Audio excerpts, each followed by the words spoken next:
Phone ಮಾಡ್ಬರ್ತೀನಿ.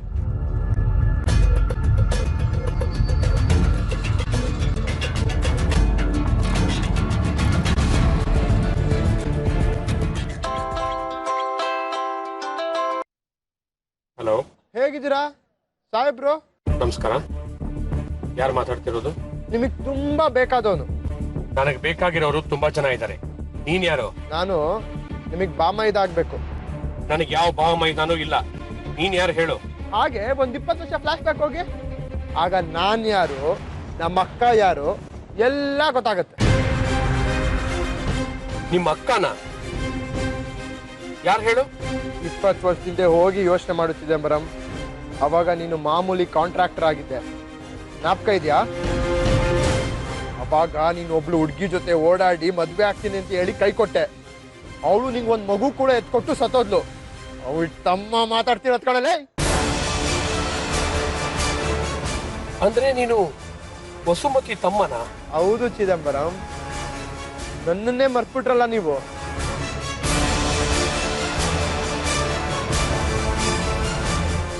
ಯಾರಿವನು? 20 ವರ್ಷದ ಹಿಂದೆ ನನ್ನ ಜೀವನದಲ್ಲಿ ನಡೆದಿರೋದನ್ನೆಲ್ಲ ಇಷ್ಟು ಕ್ಲಿಯರ್ ಆಗಿ ಹೇಳ್ತಾ ಇದ್ದಾನಲ್ಲ. ಬಾಮೈದ ಅಂತ ಹೇಳ್ದ. ವಸುಮತಿಗೆ ಯಾರು ಅಣ್ಣ ತಮ್ಮ ಇಲ್ವಲ್ಲ? ವಸುಮತಿ ನಿರೋಷಾಗೆ ಜನ್ಮ ಕೊಟ್ಟಿದ್ದು ನಜೀರ್ ಸಾಬ್ ಮನೆಯಲ್ಲಿ. ಅವಳು ಸತ್ತಿದ್ದು ನಜೀರ್ ಸಾಬ್ ಮನೆಯಲ್ಲೇ.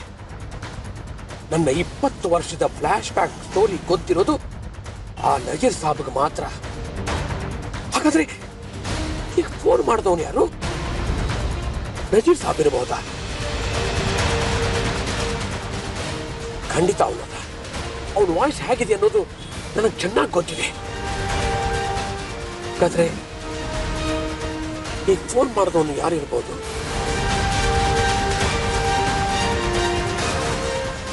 ನಾನು ಹಾಕಿದ್ ಒಂದು ಬಾಂಬಿಗೆನೆ ನಿಮ್ಮಪ್ಪ ಅಳ್ಳಾಡೋಗ್ಬಿಟ್ಟ. ಫೋನ್ ಬೇರೆ ಕಟ್ ಮಾಡ್ದೆ ಎದ್ರುಕೊಂಡು. ಹೋಗ್ಲಿ ಬಿಡು ಆದಿ, ಅವ್ರಿಗೆ ಬೇಡವಾಗಿರೋ ಸಂಬಂಧ ನನ್ಗೂ ಬೇಡ. ನೀನೇನೆ ನಿನ್ಗೂ ನಿಮ್ಮ ಅಮ್ಮನಿಗೂ ಅನ್ಯಾಯ ಮಾಡಿದ ಆ ಕಿರತಂಗ್ ಸುಮ್ಮನೆ ಬಿಡು ಅಂತೀಯಾ? ನೋಡೀಗ ಇನ್ನೊಂದು ಶಾಕ್ ಟ್ರೀಟ್ಮೆಂಟ್ ಕೊಡ್ತೀನಿ. ಒಂದ್ ನಿಮಿಷ ಬಂದೇರು.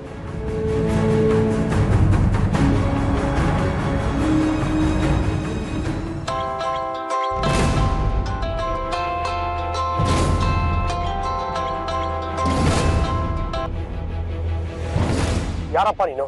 ಏನ್ ಬೇಕು ನಿನಗೆ? ನೀನ್ ಮಾಡೋ ತಪ್ಪಿಗೆ ಪ್ರಾಯಶ್ಚಿತ ಮಾಡ್ಕೋಬೇಕು. ವಾಟ್?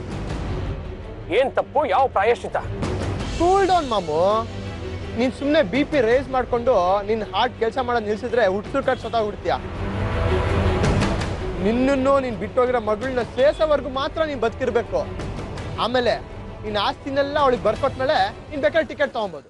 ಏಯ್, ನಮ್ಮನ್ ಒಂದು ಮಾಡೋಕ್ಕೆ ನೀನ್ ಯಾರು? ನನ್ನ ಮಗಳು ಎಲ್ಲಿದ್ದಾಳೆ ಅಂತ ನನಗೆ ಗೊತ್ತು. ಎಲ್ಲಿದ್ದಾಳೆ? ನನ್ನ ಮಗಳು ವಿದೇಶದಲ್ಲಿದ್ದಾಳೆ. ನನ್ನ ಹೆಂಡತಿ ಜೀವಂತವಾಗಿ ನನ್ನ ಜೊತೆಲೇ ಇದ್ದಾಳೆ.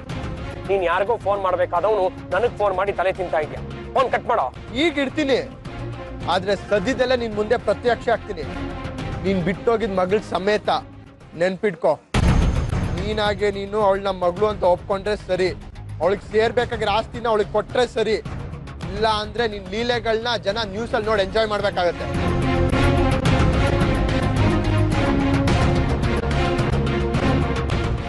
ಎಸ್, ಅವನೇ ಆದಿತ್ಯ ತನ್ನ ಮನೆಯಲ್ಲಿದ್ದಾಗ ಎಲ್ಲ ವಿಷಯನೂ ಹೇಳಿರ್ತಾನೆ ಆ ಸಾಬ. ನಾನು ನಿರೋಷಾಗೆ 5 ಲಕ್ಷ ರೂಪಾಯಿ ಕೊಟ್ಟಿದ್ದು, ನನ್ನ ಮಗಳು ಅಂತ ಹೇಳಿದ್ದು, ಇದನ್ನೆಲ್ಲ ತಕ್ಕಡಿಲಿ ಹಾಕಿ ತೂಗಿರ್ತಾನೆ ಆದಿತ್ಯ. ಅದೇ ಜಾಡ್ ಹಿಡ್ಕೊಂಡು ನನಗೆ ಫೋನ್ ಮಾಡಿ ಬೆದರಿಕೆ ಹಾಕಿದ್ದಾನೆ. ಎಸ್, ಅದು ಆದಿತ್ಯನ ವಾಯ್ಸ್. ದುಡ್ಡು ಕೊಟ್ಟು ಯಾರಿಗೂ ವಿಷಯ ಹೇಳಬಾರ್ದು ಅಂತ ಹೇಳಿದ್ದು. ಆದ್ರೆ ನನ್ನ ಸೀಕ್ರೆಟ್ನೇ ತೂಕ ಹಾಕ್ಬಿಟ್ನಲ್ಲ ಆ ಮುದಿಯ.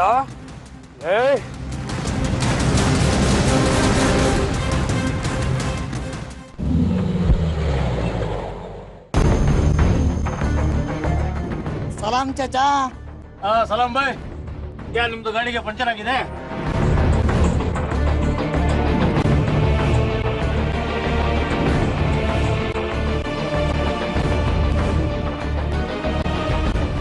ಅರೆ, ನಿಮ್ದು ಗಾಡಿ ವೀಲ್ಗೆ ಸರಿಯಾಗೇ ಇದೆ. ಈ ಟೈರ್ ಎಲ್ಲ ಪಂಚರ್ ಆಗಿರೋದು.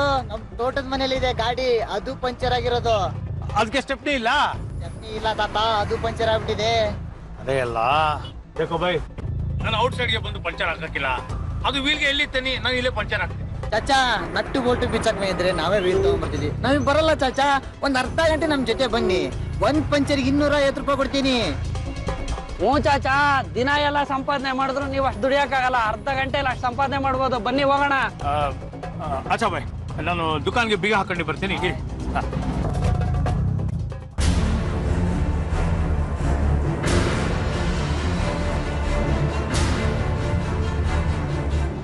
ಲಕ್ಕ ಬೈ, ನಾನು ಅಲ್ಲಿಗೆ ಬಂದು ಪಂಚರ್ ಹಾಕ್ಲಿಕ್ಕೆ ಆಗೋದಿಲ್ಲ.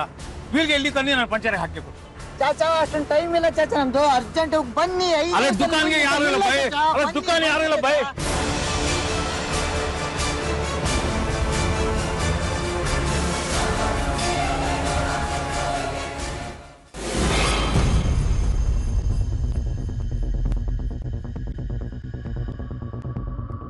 ನಿಮ್ಮಪ್ಪಂಗೆ ಇವಾಗ ಕೊಟ್ಟಿರೋ ಡೋಸಿಗೆ ಯೋಚನೆ ಮಾಡಿ ಮಾಡಿ ಮೆಂಟ್ಲಾಗೋಗಿರ್ತಾರೆ. ನಮ್ಮ ತಂದೆ ಮೆಂಟ್ಲಾಗಿರ್ತಾರೋ ಇಲ್ವೋ ಗೊತ್ತಿಲ್ಲ, ಆದ್ರೆ ನಾನು ಮಾತ್ರ ಮೆಂಟ್ಲಾಗ್ತಾ ಇದ್ದೀನಿ. ಏ ಲೂಸು, ಯಾಕೆ ಅಂದ್ರೆ ನೀನ್ ಯಾವಾಗ್ಲೂ ನನ್ನ ತಂದೆ ಬಗ್ಗೆನೇ ಮಾತಾಡ್ತಾ ಇರ್ತೀಯ, ಆದ್ರೆ ಅವ್ರು ಯಾರು ಅಂತಾನೆ ತೋರಿಸಿಲ್ಲ ನನ್ಗೆ. ಟೈಮ್ ಬಂದಾಗ ಹೇಳ್ತೀನಿ ಅಂತ ಹೇಳ್ದೆ ತಾನೆ. ಟೈಮ್ ಬರೋಷ್ಟರಲ್ಲಿ ನಾನು ಮುದುಕಿ ಆಗಿರ್ತೀನಿ ಅಷ್ಟೇ. ನಾನು ನಮ್ಮ ಚಾಚನ ಕೇಳ್ಕೊಂತೀನಿ. ನಿಮ್ ಚಾಚಂಗ್ ಗೊತ್ತಿದೆ ತಾನೆ ಹೇಳಕ್ಕೆ. ನಿಮ್ಮ ಅಪ್ಪ ಅನ್ಸ್ಕೊಂಡಿರೋ ಭೂಪ ಈ ಭೂಮಿ ಮೇಲೆ ಬದುಕಿದಾನೆ ಅಂತ ಮಾತ್ರ ಚಾಚಂಗ್ ಗೊತ್ತು. ಆದ್ರೆ ಅವ್ನು ಎಲ್ಲಿದ್ದಾನೆ ಅಂತ ಈ ಅಣ್ಣನಿಗೆ ಮಾತ್ರ ಗೊತ್ತಿರೋದು. ಹೋಗೋ, ಲವ್ವರು ಅಂತ್ಯ, ಒಂದ್ ಗುಟ್ಟು ಬಿಟ್ಕೊಡಲ್ಲ. ಕೋಪ ಮಾಡ್ಕೊಂಬೇಡ ಚಿನ್ನ, ಇವತ್ತು ಒಂದಿನ ಅಡ್ಜಸ್ಟ್ ಮಾಡ್ಕೋ. ನಾಳೆ ಬೇಲ್ ಸಿಕ್ಕ ತಕ್ಷಣ ನಾನು ಮಾಡೋ ಮೊದಲೇ ಕೆಲಸನೇ ನಿಮ್ಮ ಅಪ್ಪನ್ ಮೀಟ್ ಮಾಡಿ ಅವ್ನ ಫ್ಲಾಶ್ ಕಟ್ನೆಲ್ಲ ನೆನಪ ಮಾಡೋದು. 20 ವರ್ಷದಿಂದ ಸಾಧನೆ ಮಾಡಿ ಬಿಟ್ಟೋಗಿರೋ ಈ ಶೀಲ್ಡ್ನ ಅವನ್ ಮುಂದೆ ಕರ್ಕೊಂಡೋಗಿ ನಿಲ್ಸೋದು. ಹೇಗಿದೆ ನನ್ನ ಪ್ಲಾನು? ಪ್ಲಾನ್ ಏನೋ ಸೂಪರ್ ಆಗಿದೆ. ಲೇ, ನೀನ್ ಶ್ರೀಮಂತ ಅಪ್ಪ ಸಿಗ್ದ ಅನ್ಬಿಟ್ಟು ನೀನ್ ಈಗಿರೋ ಸ್ಲಮ್ನ ಮರಿಬೇಡ್ವೆ. ನಾನು ಹೇಳಿದ್ನಲ್ಲ ಆದಿ, ನಂಗೆ ಅವ್ರ ಆಸ್ತಿ ಅಂತಸ್ ಮೇಲೆ ಯಾವ್ದೇ ತರ ಆಸೆ ಇಲ್ಲ. ಅವ್ರು ಏನಾದ್ರೂ ಸಿಕ್ಕಿದ್ರೆ ನಮ್ಗೆ ಯಾಕೆ ಈ ತರ ಮೋಸ ಮಾಡಿದ್ರಿ ಅಂತ ಕೇಳ್ಬೇಕು, ಅಷ್ಟೇ ನನ್ನ ಆಸೆ. ಇವಾಗೀಗ ಅಂತ್ಯ ಕಣೆ. ಆದ್ರೆ ನಿಮ್ಮಪ್ಪ ಸಿಕ್ಕಿ ಅವ್ರ AC ಕಾರಲ್ಲಿ 2 ರೌಂಡ್ ಹೋದ್ಮೇಲೆ ಹೇಗಂತೀಯೋ ಏನೋ. ನೀನ್ ಬೇಕಾದ್ರೆ ನಿಮ್ಮಪ್ಪನ ಅಪ್ಪ ಅಂತ ಒಪ್ಕೋ, ಆದ್ರೆ ನಾನ್ ಮಾತ್ರ ಅಯೋಗ್ಯನ ಮಾವ ಅಂತ ಒಪ್ಕೊಳಲ್ಲ. ನೀವ್ ಹುಡ್ಗಿರು ಎಷ್ಟು ಎಮೋಷನಲ್. 20 ವರ್ಷದಿಂದ ಅಡ್ರೆಸ್ ಕೇಳಿದ್ರು ನಿಮ್ಮಪ್ಪನ ಎಷ್ಟು ಮಿಸ್ ಮಾಡ್ಕೊಂತಿದ್ಯಾ ನೀನು. ಹಾಗಂತ ಎವರೆಸ್ಟ್ ಲೆವೆಲ್ ಕೂರ್ಸ್ಬೇಡ. ಈ ಭೂಮಿ ಮೇಲೆ ಬದುಕಿರಕ್ಕೆ ಯೋಗ್ಯತೆ ಇಲ್ಲ ಅವನಿಗೆ. ನಾನು ಅವ್ರು ನೀನ್ ಮಿಸ್ ಮಾಡ್ಕೋತಿಲ್ಲ ಕಣೋ. ಅಪ್ಪ ಅಂತ ನೆನ್ಪಾದಾಗೆಲ್ಲ ಅವ್ರು ಮಾಡಿದ ನ್ಯಾಯಗಳೇ ನನಗ್ ನೆನ್ಪು ಬರುತ್ತೆ. ನೆನಪು ಬಂದು ಅಳು ಬರುತ್ತೆ ಅಂತ. ಅಪ್ಪ ನನಗ್ ಬೇಡ ಆದಿತ್ಯ, ಪ್ಲೀಸ್. ನನಗ್ ಇಷ್ಟ ಇಲ್ದಿರೋ ಮನುಷ್ಯನ್ ಮುಖ ನನಗ್ ತೋರ್ಸಕ್ ಹೋಗ್ಬೇಡ. ಅವ್ರ ಹೆಸರು, ಅವ್ರ ಆಸ್ತಿ ಏನು ಬೇಡ ನನ್ಗೆ. ಮೆಚ್ಚ ಕಣ ನಿನ್ನ. ನಿಮ್ಮಮ್ಮ ತುಂಬಾ ಒಳ್ಳೆಯವರಾಗಿರ್ಬೇಕು, ಅದಕ್ಕೆ ನಿಗಿಂತ ಒಳ್ಳೆ ಮನ್ಸಿರೋದು.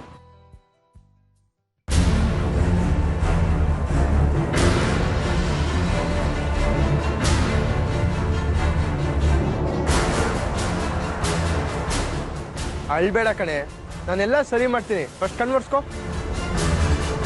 ಸರಿ, ನೀನ್ ಮೊದ್ಲು ಮುಖ ಮುಚ್ಕೋ. ಯಾರಾದ್ರೂ ನೋಡಿದ್ರೆ ಕಷ್ಟ. ಯಾರು ನೋಡಿದ್ರು ಪರವಾಗಿಲ್ವೇ, ಆದ್ರೆ ನನ್ನ ಹುಡ್ಕೊಂಡು ನಿಮ್ ಮನೆಗ್ ಬಂದಿದ್ದಂತ ಹೇಳ್ದಲ್ಲ ಆ ಗಡ್ವ ಇನ್ಸ್ಪೆಕ್ಟ್ರು, ಅವ್ನ್ ಬರ್ತಾ ಇದ್ರೆ ಸಾಕು.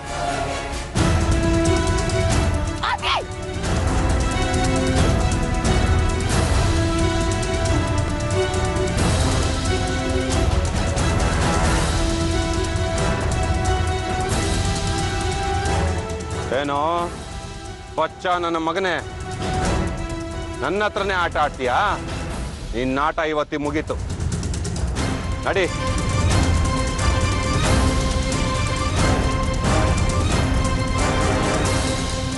ತಪ್ಪಿಸ್ಕೊಳಕ್ಕೇನಾದ್ರು ಪ್ರಯತ್ನ ಪಟ್ರೆ ಇದ್ರಲ್ಲಿರೋ ಅಷ್ಟು ಬುಲೆಟ್ ನೀನು ಬೋರ್ಡೆ ಸೇರುತ್ತೆ. ಕರ್ಕೊಂಡು ನಡೀರೋ.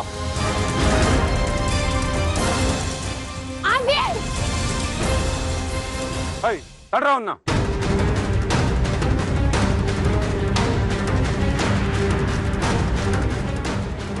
ಏಯ್, ನೀವಿನ್ನ ಹೊರಡಿ, ನಾನು ಆಮೇಲೆ ಸಿಗ್ತೀನಿ. ಇನ್ನೊಂದು ವಿಷಯ, ಆದಿತ್ಯ ನಮ್ಮ ಹತ್ರ ಇರೋ ವಿಷಯ ಯಾರಿಗೂ ಗೊತ್ತಾಗ್ಬಿಡ್ದು, ತಿಳಿತಾ? ಹೊರಡಿ. ಏಯ್ ನಡಿಯೋ.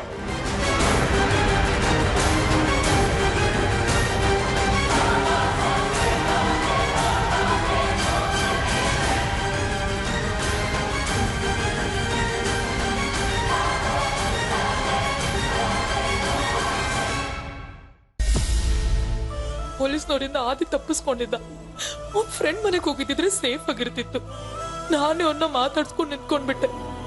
ಅದಕ್ಕೆ ಆದಿ ಸಿಕ್ಕಾಕೊಂಡಿದ್ದು. ಅವ್ನ್ ಸಿಕ್ಕಾಕೊಳ್ಳೋದಕ್ಕೆ ನಾನೇ ಕಾರಣ. ಏನ್ ಮಾಡೋದು ಇವಾಗ? ಮೊದ್ಲು ನಜೀರ್ ಚಾಚಂಗೆ ವಿಷಯ ತಿಳಿಸೋದು ಒಳ್ಳೇದು.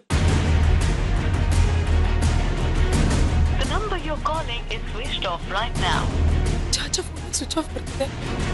ಒಳ್ಳೆ ಟೈಮಲ್ಲೇ ಫೋನ್ ಸ್ವಿಚ್ ಆಫ್ ಮಾಡ್ಕೊಂಡಿದಾರಲ್ಲ. ನಾನು ಅಲ್ಲೇ ಹೋಗಿ ಮಾತಾಡ್ತೀನಿ.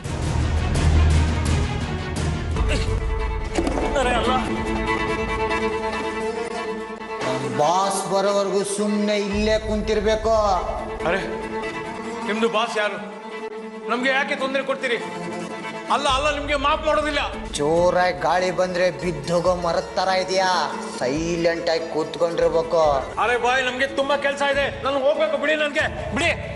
ವಾದ್ಯ ಬೀಳುತ್ತೆ, ಸುಮ್ಮನೆ ಕೂತ್ಕೊಳ್ಳಿಲ್ಲ ಅಂದ್ರೆ ಕೂತ್ಕೋ.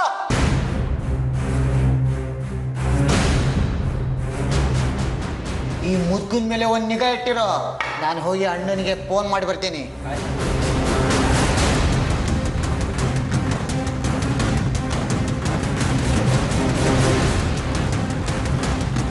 ಹಲೋ ಹಲೋ ಬಾಸ್, ನಾನು ಮಲ್ಲ ಮಾತಾಡೋದು. ಏಯ್ ಮಲ್ಲಿ, ನೀನು ಯಾಕೋ ಈ ನಂಬರ್ಗೆ ಫೋನ್ ಮಾಡಕ್ಕೆ ಹೋಗಿದ್ದೆ? ಒಂದು ನಿಮಿಷ ಫೋನ್ ಇಡು, ನಾನೇ ಬೇರೆ ನಂಬರಿಂದ ಫೋನ್ ಮಾಡ್ತೀನಿ. ಸರಿ ಆಯ್ತು ಬಾಸ್.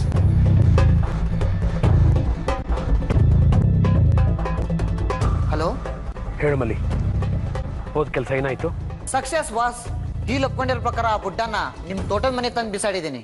Good, very good. ಅವನ್ನ ಎತ್ತಕೊಂಡು ಬಂದದ್ದು ಯಾರು ನೋಡಿಲ್ಲ ತಾನೇ? ಇಲ್ಲ ಬಾಸ್, ಎಲ್ಲ ಕೆಲಸನೂ ಅಲರ್ಟ್ ಆಗಿ ಮುಗಿಸ್ಕೊಂಬಂದಿದ್ದೀನಿ. ಗುಡ್ ಬಾಸ್, ಬುಡ್ಡನು ಒಂದೆರಡು ಇಕ್ಲಾ? ಏಯ್, ಅವನಿಗೇನು ಮಾಡೋಕ್ಕೆ ಹೋಗ್ಬೇಡವೋ. ಏನು ಮಾಡಬೇಕು ಅಂತ ನಾನು ಮತ್ತೆ ಫೋನ್ ಮಾಡಿ ಹೇಳ್ತೀನಿ.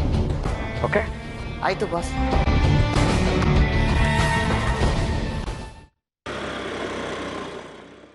ಚಾಚಾ ಚಾಚಾ ಎಲ್ಲೋದ್ರು? ಗಿಲ್ಕಿ, ಚಾಚಾ ಎಲ್ಲೋದ್ರು? ಅಕ್ಕ, ಯಾರ್ದ ಗಾಡಿ ಪಂಚರ್ ಹಾಕಕ್ ಹೋಗಿರ್ದು ಅಕ್ಕ. ಆದ್ರೆ ಚಾಚಾ ಯಾವತ್ತೂ ಹೊರಗಡೆ ಪಂಚರ್ ಹಾಕಕ್ ಹೋಗಲ್ವಲ್ಲ. ಫೋನ್ ಬೇರೆ ಸ್ವಿಚ್ ಆಫ್ ಬರ್ತಿದೆ. ಎಲ್ಲಿಗೆ ಹೋಗಿದ್ದಾರೆ? ಆದಿತ್ಯನ ಪೊಲೀಸರು ಕರ್ಕೊಂಡು ಹೋಗಿದ್ದಾರೆ ಅಂತ ಹೇಳೋಣ ಅಂತ ಬಂದ್ರೆ ಅವರೇ ನಾಪತ್ತೆ. ಏನ್ ಮಾಡ್ಲಿ? ಆರತಿ ಅಮ್ಮಂಗೆ ಈ ವಿಷಯ ಹೇಳೋದು ಒಳ್ಳೇದು. ಬೇಡ ಬೇಡ ಬೇಡ, ಫೋನಲ್ಲಿ ಹೇಳೋದು ಒಳ್ಳೇದಲ್ಲ. ಡೈರೆಕ್ಟಾಗಿ ಅವ್ರ ಮನೆಗೆ ಹೋಗಿ ಎಲ್ಲ ಎಕ್ಸ್ಪ್ಲೇನ್ ಮಾಡೋದು ಒಳ್ಳೇದು. ಗಿಲ್ಕಿ, ನಾನು ಬರೋವರೆಗೂ ಚಾಚಾ ಏನಾದರೂ ಬಂದರೆ ಇಲ್ಲೇರ ಕೇಳು, ಎಲ್ಲಿ ಹೋಗೋ ಕೇಳ್ಬೇಡ. ಓಕೆ?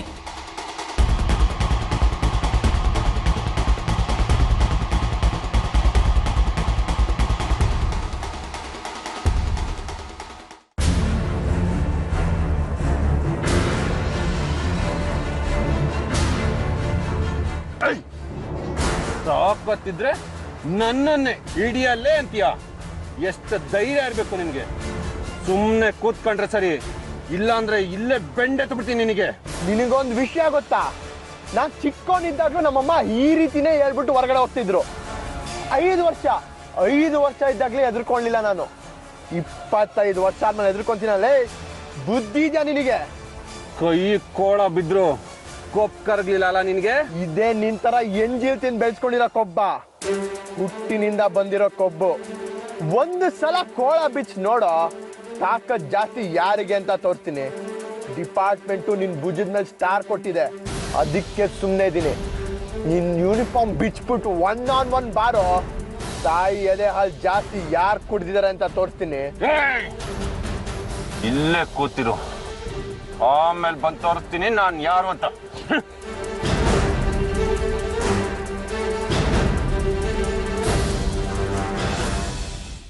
ಹಲೋ ಧರ್ಣೀಂದ್ರ, ಆದಿತ್ಯನ ಬಗ್ಗೆ ಏನಾದರೂ ಗೊತ್ತಾಯ್ತಾ? ಹಾ ಸರ್, ಹಿಡ್ದಾಕಿದ್ದೀನಿ. ಅವನ ಕೈಗೆ ಕೋಳ ಹಾಕಿ ಕೂರಿಸಿದ್ದೀನಿ. ನಾಯಿ ಮರಿ ತರ ಸುಮ್ಮನೆ ಕೂತಿದ್ದಾನೆ. Very good, fantastic. ಏನು ತುಂಬಾ ಎಗರಾಡ್ತಾ ಇದ್ನಾ? ಎಗರಾಡಿದ್ರೆ ನರ ಕಟ್ ಮಾಡೋ ಟೆಕ್ನಿಕ್ಕು ನನಗೆ ಗೊತ್ತಿದೆ ಸರ್. ಇಂಥ ಎಷ್ಟೋ ಪಿಳ್ಳೆಗಳನ್ನ ನಾನು ದಾರಿಗೆ ತಂದಿದ್ದೀನಿ. ಇನ್ನು ಇವನು ಯಾವ ಲೆಕ್ಕ? ಈಗ ಏನು ಮಾಡಲಿ ಹೇಳಿ ಸರ್? ಇವನ್ನ ಸ್ಟೇಷನ್ಗೆ ಕರ್ಕೊಂಡೋಗ್ಲೋ ಅಥವಾ? No no no no no, ಸ್ಟೇಷನಿಗೆ ಮಾತ್ರ ಕರ್ಕೊಂಡು ಹೋಗ್ಬೇಡ. ಅಲ್ಲಿ ಕರ್ಕೊಂಡು ಹೋದರೆ ಅವರಪ್ಪ ಬೇಲ್ ಕೊಟ್ಟು ಈಸಿಯಾಗಿ ಬಿಡಿಸ್ಕೊಂಡು ಬಂದ್ಬಿಡ್ತಾನೆ. ಆಮೇಲೆ ನಮ್ಮ ಕೈಗೆ ಸಿಗಲ್ಲ. ಮತ್ತೇನು ಮಾಡಲಿ ಸರ್? ನನ್ನ ಮೇಲೆ ಅಟ್ಯಾಕ್ ಮಾಡಕ್ಕೆ ಬಂದ ಅಂತೇಳಿ ಎನ್ಕೌಂಟ್ರನ್ನ ಎತ್ಬಿಡ್ಲ ಅವನ್ನ? ಬೇಡ, ಅಲ್ಲಿಂದ ಸೀದಾ ಅವನನ್ನು ನಮ್ಮ ತೋಟದ ಮನೆಗೆ ಕರ್ಕೊಂಡು ಹೋಗಿ ಒಂದು ಸಪ್ರೇಟ್ ರೂಮಲ್ಲಿ ಕೂಡ ಹಾಕು.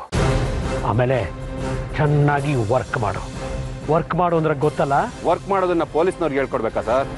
ಅವನು ಎದ್ದು ಓಡಾಡಕ್ಕಾಗ್ಬಾರ್ದು, ಹಾಗೆ ವರ್ಕ್ ಮಾಡ್ತೀನಿ. ನೀವು ಕೊಡೋ ಟ್ರೀಟ್ಮೆಂಟು ಅವನು ಈ ಜನ್ಮದಲ್ಲಿ ಮರಿಬಾರ್ದು. ಕನಸಿನಲ್ಲಿ ಕೂಡ ನನ್ನ ಹೆಸರು ಹೇಳೋದಕ್ಕೆ ಭಯ ಬೀಳಬೇಕು, ಹಾಗಿರಬೇಕು. ನನ್ನ ಮಗನಿಗೆ ಚಾಕು ಇರಿಯೋದಕ್ಕೆ ಹೋಗಿದ್ದ, ನನಗೆ ಫೋನ್ ಮಾಡಿ ಧಮಕಿ ಹಾಕಿದ್ದ. ಎಷ್ಟು ಧೈರ್ಯ ಇರಬಾರ್ದು ಅವನಿಗೆ.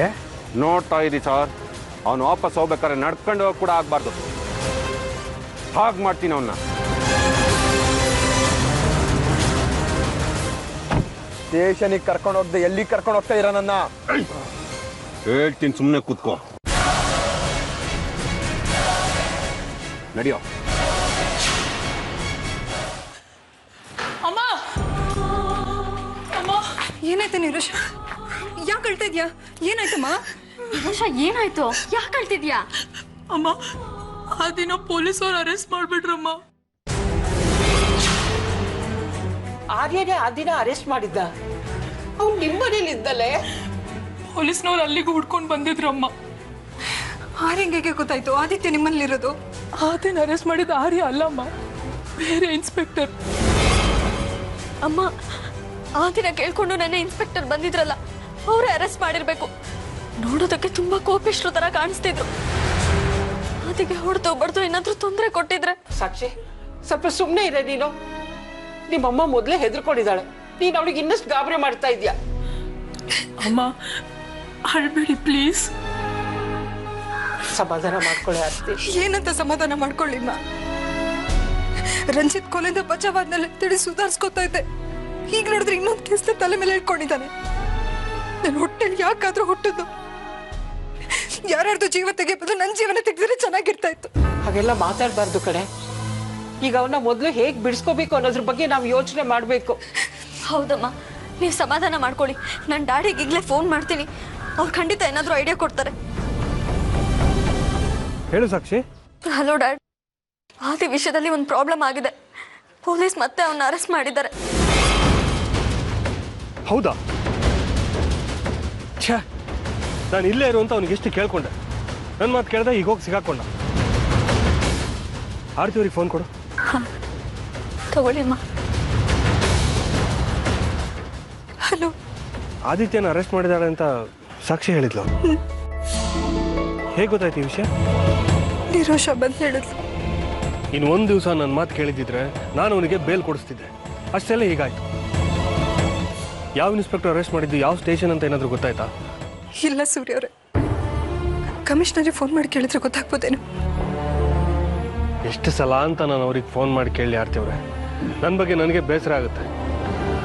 ಈ ಆದಿತ್ಯ ಯಾಕೆ ಪದೇ ಪದೇ ನಾವು ತಲೆ ತಗ್ಸುವಂತ ಕೆಲಸ ಮಾಡ್ತಾನೆ? ನೀವೇನಾದ್ರೂ ಮಾಡಬೇಕು ಸೂರ್ಯ ಅವರೇ. ನೀವೀಗ ಸಹಾಯ ಮಾಡ್ತಾ ಇದ್ರೆ ಆದಿತ್ಯ ಪೊಲೀಸರು ತುಂಬಾ ಹೊಡೆದು ಬಿಡ್ತಾರೆ. ಆರ್ತಿಯವರೇ, ಪ್ಲೀಸ್ ಸಮಾಧಾನ ಮಾಡ್ಕೊಳ್ಳಿ. ನಾನು ಆರ್ಯಂಗೆ ಕೇಳ್ತೀನಿ, ಅವನಿಗೆ ಗೊತ್ತಿರುತ್ತೆ ಯಾವ ಸ್ಟೇಷನಲ್ಲಿ ಇಟ್ಟಿರ್ತಾರೆ ಅಂತ. ಸರಿ ಸೂರ್ಯ ಅವರೇ, ನಿಮ್ಮ ಫೋನಿಗೋಸ್ಕರ ಕಾಯ್ತಾ ಇರ್ತೀನಿ.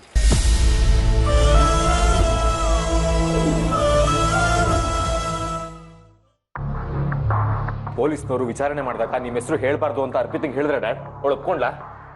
ಒಪ್ಸೋದಕ್ಕೆ ಕಷ್ಟ ಆಯಿತು. ಆದರೆ ನಮ್ಮ ಲಾಯರು ನಾವು ಹೇಳ್ದಾಗ ಕೇಳಿದ್ರೆ ಮಾತ್ರ ನಿಂಗೆ ಬೇಲ್ ಸಿಗತ್ತೆ ಅಂತ ಹೇಳಿದರು. ಒಪ್ಕೊಂಡ್ಲು. ವೈಜಂತಿ ಅವರೇ, ಸಾಕ್ಷಿ ಹತ್ರ ಮಾತಾಡೋಕ್ಕೆ ಹೋಗಿದ್ರಲ್ಲ, ಏನಾಯ್ತು? ಆರ್ತಿ ಅವ್ರ ಹತ್ರ ಸಾಕ್ಷಿ ರಂಜಿತ್ ಮದುವೆ ವಿಷಯ ಮಾತಾಡಿದ್ರಾ? ಡೇಟ್ ಫಿಕ್ಸ್ ಮಾಡ್ಕೊಂಡು ಬಂದ್ಬಿಟ್ರಾ? ವ್ಯಂಗ್ಯ ಮಾಡಬೇಡಿ.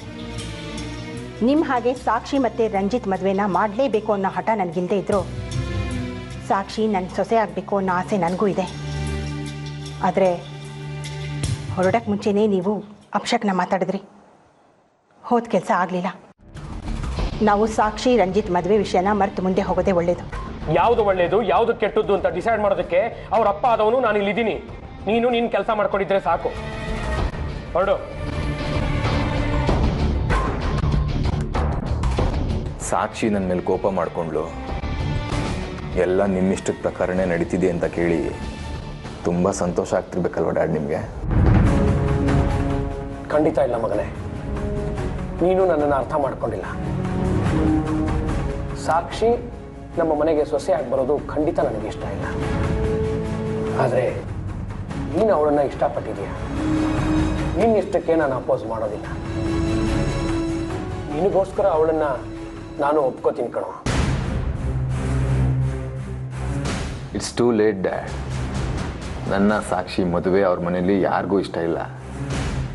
ಎಲ್ಲರಿಗಿಂತ ಮುಖ್ಯವಾಗಿ ಈಗ ಸಾಕ್ಷಿಗೂ ಇಷ್ಟ ಇಲ್ಲ. ನನ್ನ ಅವಳ ಮದುವೆ ಮುಗಿದು ಹೋದ ಕತೆ.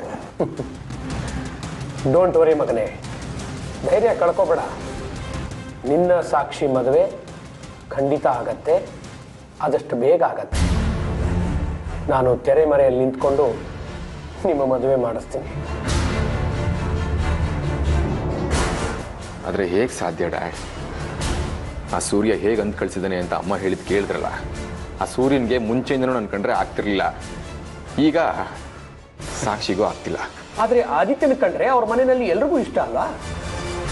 ಆದಿತ್ಯನಿಗೋಸ್ಕರ ನಿನ್ನ ಅವಳ ಮದುವೆಗೆ ಅವ್ರ ಮನೆಯಲ್ಲಿ ಎಲ್ಲರೂ ಒಪ್ಕೋತಾರೆ. ಅಂದ್ರೆ ಸಾಕ್ಷಿ ಪ್ರೀತಿಯ ಅಣ್ಣ ಆದಿತ್ಯ ಈಗ ನನ್ನ ಕೈಯಲ್ಲಿದ್ದಾನೆ.